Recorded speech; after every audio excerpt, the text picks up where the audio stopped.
Hey guys, here is the seasonal roller recipe. We're gonna do, for kids, we are going to do 5 drops of lavender, 5 drops of lemon, 5 drops of peppermint, and 3 drops of copiaba. I think that's how you say it. Um, let's see, the lavender is in there because it helps control swelling.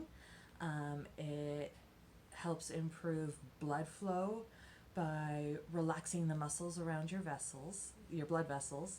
Um, let's see, lemon is in there because it supports your blood vessels all the way down to the itty bitty tiny ones. It helps support your immune system. And it helps you think clearly and relax. Peppermint is in there, also for reducing swelling and to try and help reduce any pain, or it also helps with attention and focus.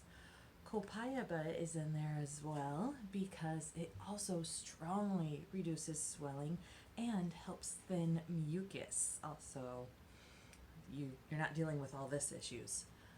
And for the adults, lavender is going to be 15 drops. Lemon is also 15. Peppermint is 15. And copiaba is 10. All right, come back tomorrow for the next thing.